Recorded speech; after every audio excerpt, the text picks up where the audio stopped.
Hey everybody, welcome back. Welcome back again. We are back with another special guest. We have the infamously known Karate Jules or Juliana Ramos Ortiz, or just Juliana. If you know, however you know her. First of all, thank you for taking time out of your schedule to do this show with me. And it's great to see you. I haven't seen you since the Battle of Atlanta. Yeah, I'm honored. Anything that has to do with the martial arts is a priority to me. Perfect. And speaking of that, you're super busy. I just this couple days ago, I didn't know my youngest is 16, and one day I was looking into the room and I was like, "What are you watching on your phone?" She said, "I'm watching the original Beetlejuice." And I said, "Well, I didn't know you had any interest in that. That was a film that came out. I don't remember the name. Was it late 80s? I think it might have been late 80s. 4 years ago. 34 years ago. So yeah, that movie can not only buy itself a drink, but could apply for a loan as well.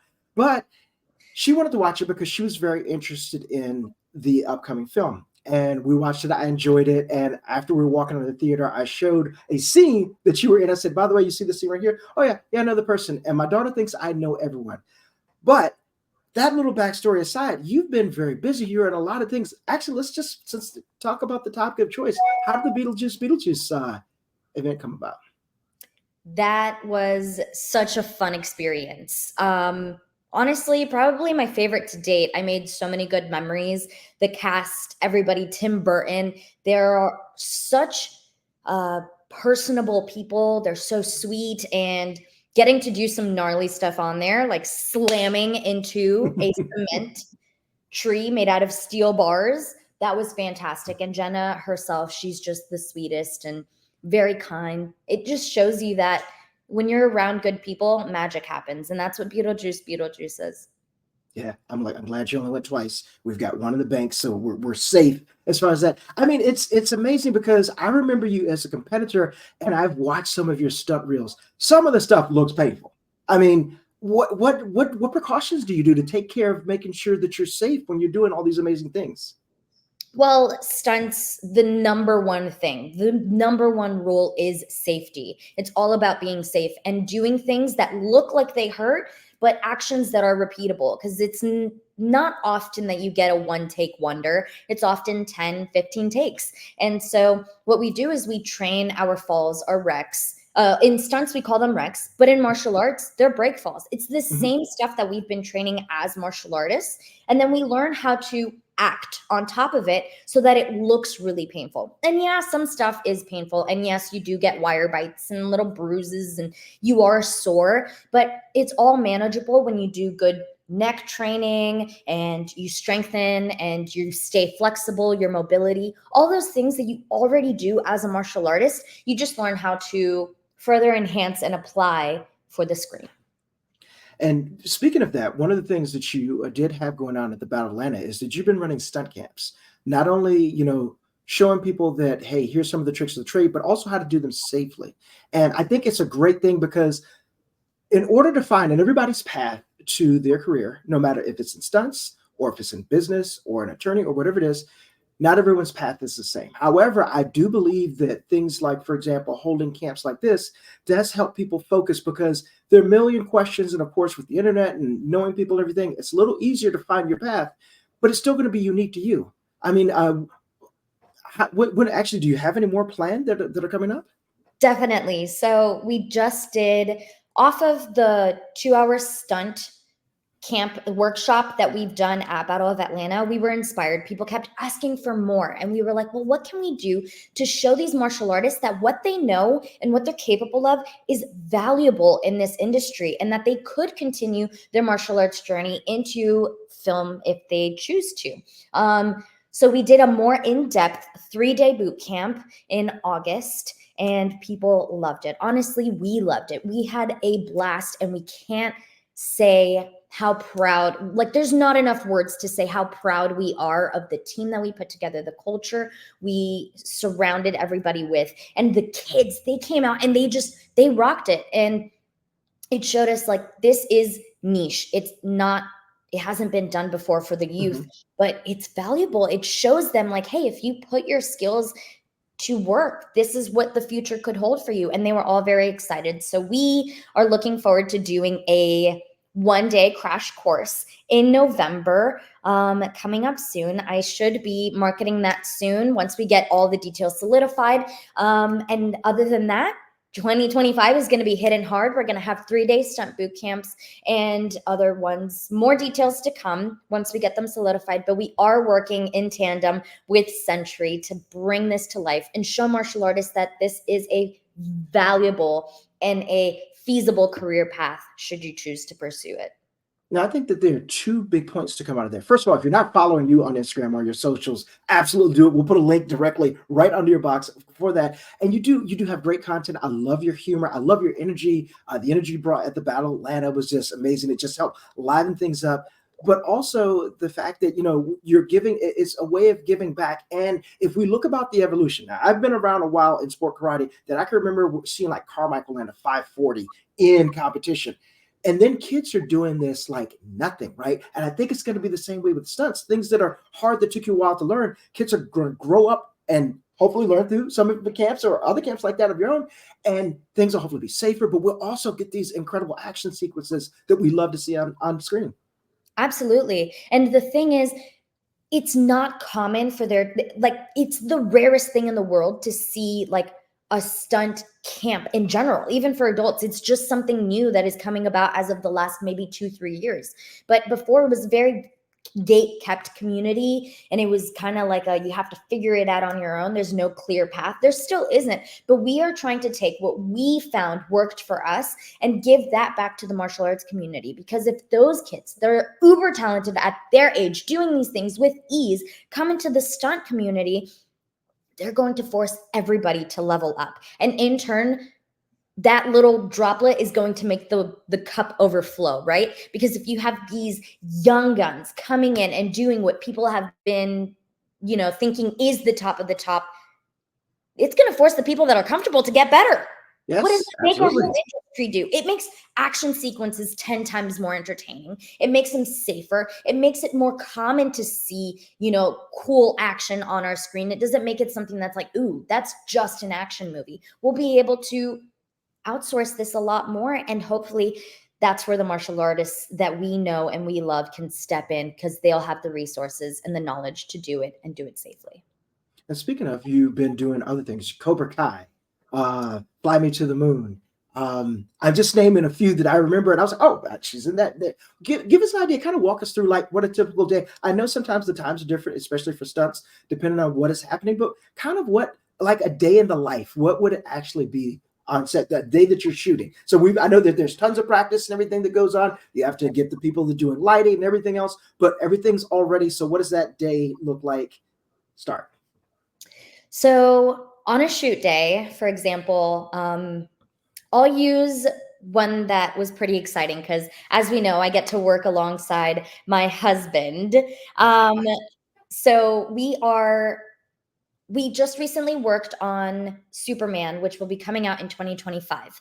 And so those days were really fun when you get to work with your partner, because we wake up super early, I think like maybe 5:45. They had us staying in a hotel down in Macon, Georgia.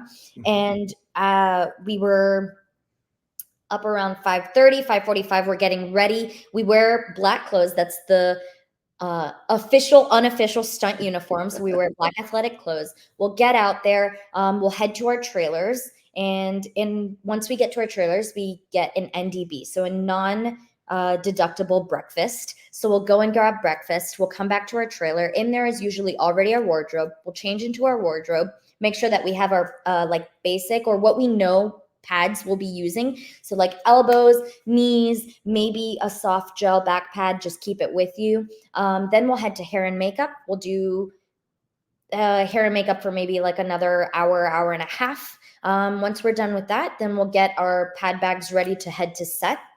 So once we leave base camp and we head to set, we'll check in with our coordinator. We'll see what the lay of the land is looking like, where we're going to be, how long, how many scenes before, when we should start stretching, when we should start hydrating, all that stuff. Obviously, we do those things anyways, but if we know around the time, then we can better plan our day. Then we'll shoot action. And it is, like I said, not typical to just do one take. So we'll warm up and make sure that we're, theragunning, making sure everything's nice and loose and ready to go. So that way we're not super sore the next day. And we'll go out, do our scenes 5, 6, 7, 10, 12 times. As many takes as they need to get the shot. Then we'll usually take a break while they flip the world. So that means if we shot it from this side, then we have to wait for all the camera crew and everybody that's hiding behind camera on this side to move everything around. So now we can shoot it from the opposite side or from any other angles, change cameras, change lenses, and we'll do it all over again, another 10, 15 times. And once we're done with shooting our scenes, if it's before lunch or after lunch, then we'll have lunch, we'll break, go back to base camp, get a break about an hour, sometimes only 30 minutes, eat really quick, and then get back to it once we're done after 12, 15, 16, 18-hour day. Then we get to sign out, take off all of our, gack, all of our makeup, hair, wardrobe, head back out. And then good thing is when you have a partner that you love doing this stuff with, then you'll go out to dinner. Or if you're just with friends, you'll go out to dinner after, or you'll head back home. But it's really helpful having somebody there to keep you warm. Hey, I'm going to go get you your vest ready because after this scene, you come right up. So it was really nice to work hand in hand with Justin.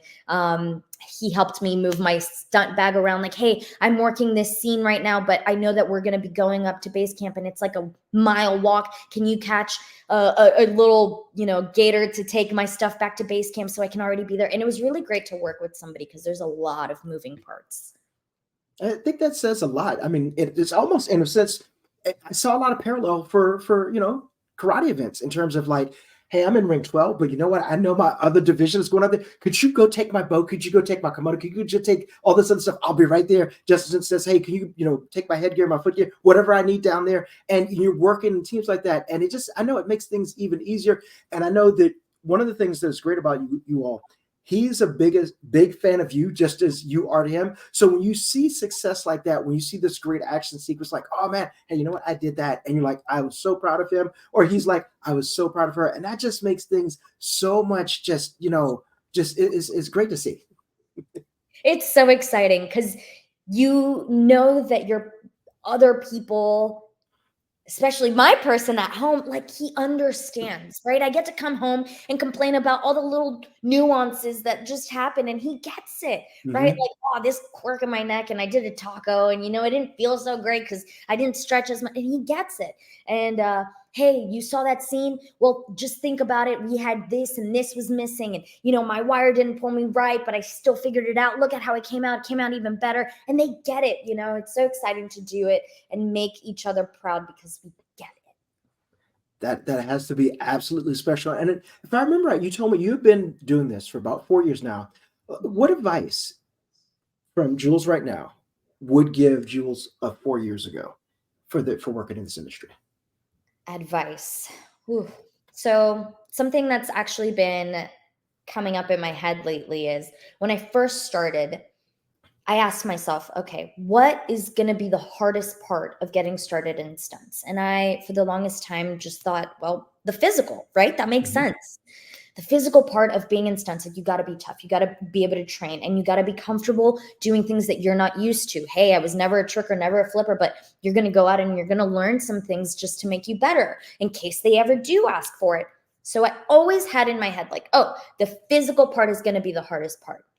If Jules now could go back 4 years and prepare that Jules, it would be to remind her that yes, the physical is difficult, but the hardest part is going to be the mental, and to stay strong, to stay steadfast, to be confident in who you are and what you've come up with and those around you that love you for who you are, because this industry has a very good grip on how we think of ourselves, what we think we know and what we don't, how we see ourselves. There's always some sort of critique that feels really important that's coming at us.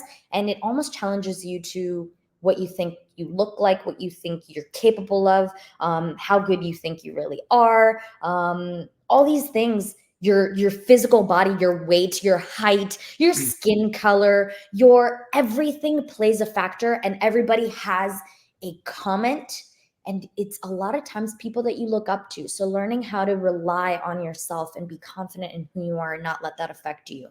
That's what I would go back and tell you. I think that's not only good advice for your past self, but also for anybody that will come up, and also to go along. As you know, we're in the social sphere a lot. There sometimes, you know, you do something that you think is really cool, and you go and read a comment that some troll just made, and that could ruin your day. I think that's actually perfect. One thing that I would like to ask in closing is, you told me right before we began that something just came out today, one of my favorite video games. In fact, your husband's playing it right now. So let's Yeah. talk a little bit about that. Yeah, so I worked on Mortal Kombat 1 over a year ago up in Chicago, and the expansion pack just came out today, and I was playing with Justin, watching my fight scenes that I did on there. So for the first time ever, we get to see Harumi, which is Scorpion's wife, play a not damsel in distress part, but rather she is a badass. And it's unexpected because we have never really seen her in that light. So go and play it, watch her, you know, do her thing. All those fight scenes I got to work on alongside other phenomenal martial artists like Lauren Marie Kim, Andrew Franklin, Jordan Okubo. As we know, Kiki Okubo's brother, and we had a great time. They are phenomenal. They taught me so much about motion capture, and also got to do some stuff for Sector, because she's a female in this expansion pack, and also did like a spin back kick for Sub-Zero, which was the coolest thing that they had me step in to do that, because me, Sub-Zero, the legendary, The Legend Sub-Zero. so it was just super neat to see that. So go watch those fight scenes. It's right at the beginning. And yeah. Well, I certainly appreciate you taking the time. I know you got you got a ton of other things going on, but I might have to go out and just get that expansion pack on my PS5 tonight. Jules, thank you so much. I appreciate it. And I look forward to see you or your husband soon with something else new. Yeah, look out for us on November 15th on Cobra Kai season 6 part 2. We are so excited that we got to do, you know, what we love on a show that represents what we love, and it's a love letter hopefully to those that do the martial arts and know that you guys love it as much as we do, and we all got to tell that story together. Well, I can't wait. Thank you again for your time. See ya.